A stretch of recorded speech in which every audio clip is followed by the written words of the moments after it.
4 Februari 2014, Satya Nadella ditunjuk menjadi CEO yang baru dari Microsoft menggantikan Bill Gates. Ia adalah CEO ketiga pada perusahaan tersebut yang sebelumnya kita tahu dijabat oleh Steve Ballmer dan Bill Gates. Salah satu tugas dari Nadella ketika dia ditunjuk menjadi CEO yang baru kala itu adalah mengawasi proses akuisisi Nokia sebesar $7,2 billion. Ini adalah transaksi yang sebenarnya telah diumumkan setahun sebelumnya, yaitu kira-kira di tahun 2013.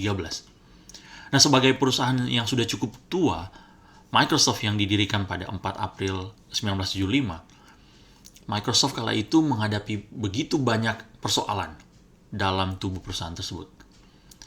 Salah satu tantangan yang dihadapi oleh Nadella adalah bagaimana mengembalikan roh dari Microsoft.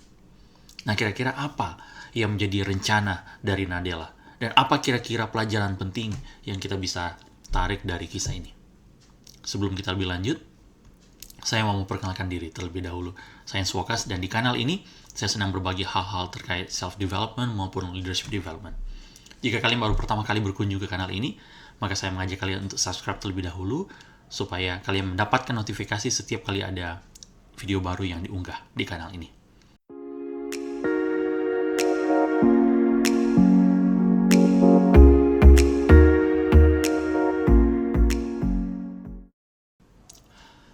Hit Refresh adalah buku yang ditulis oleh Satya Nadella yang di dalamnya kita bisa belajar banyak pelajaran penting, terutama pendekatan yang dilakukan oleh Nadella untuk membawa apa yang saya sebutkan tadi di awal, jiwa dari Microsoft. Dikutip dari buku tersebut, Nadella menuliskan demikian. We needed to build deeper empathy for our customers and their unarticulated and unmet needs. It was time to hit refresh. It is impossible to be an empathetic leader sitting in an office behind a computer screen all day. An empathetic leader needs to be out in the world, meeting people where they live, and seeing how the technology we create affects their daily activities. Nah, sebagai CEO yang baru, Nadella kemudian mengumpulkan seluruh koleganya dan memberikan gambaran pendekatan yang akan dia gunakan untuk membenahi Microsoft. Nadella bahkan memberikan definisi baru kepada title CEO. Kita sama-sama tahu bahwa huruf C di CEO stands for Chief. Tapi Nadella mengatakan bahwa tidak bisa kita hanya melihat seperti itu. Tapi C itu stands for Creator of an Organizational Culture.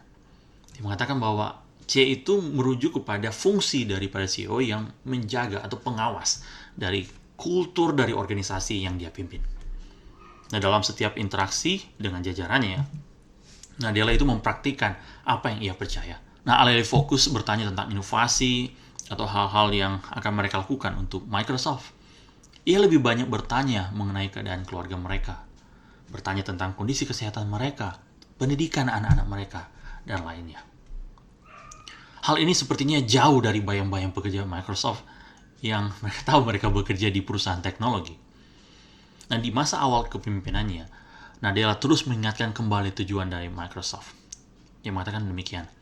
Our entire purpose is to make things that help others make things and make things happen.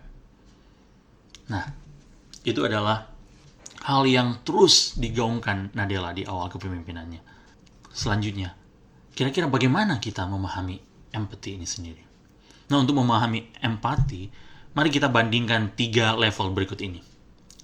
Level paling bawah adalah level 1, di mana level itu ditempati oleh pity, atau dalam bahasa kita katakan itu kasihan.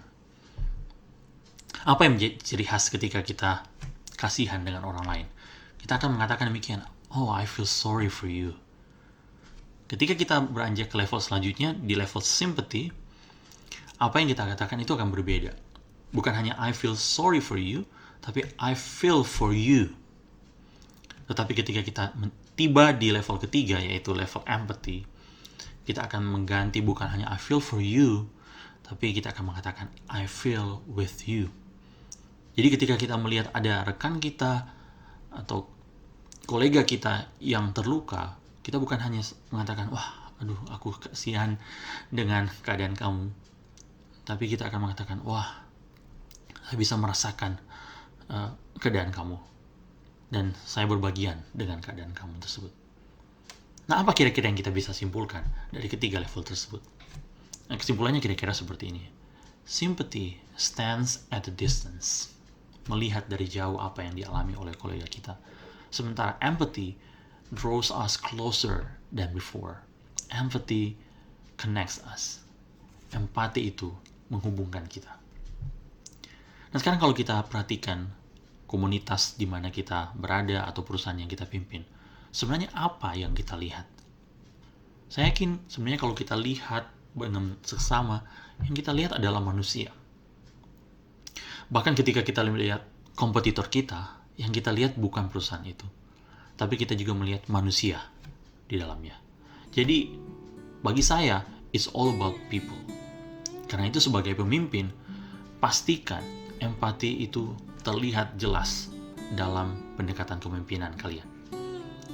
Bahkan ketika kita harus mengambil atau melakukan hal yang berat, do it in a human way, because you deal with human beings.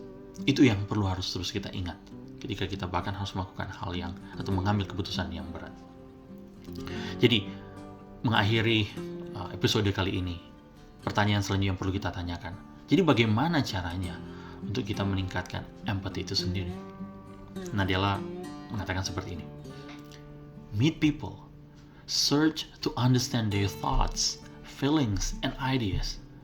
That is how you increase empathy. Empathy is at the core of a lot of great innovations in the world.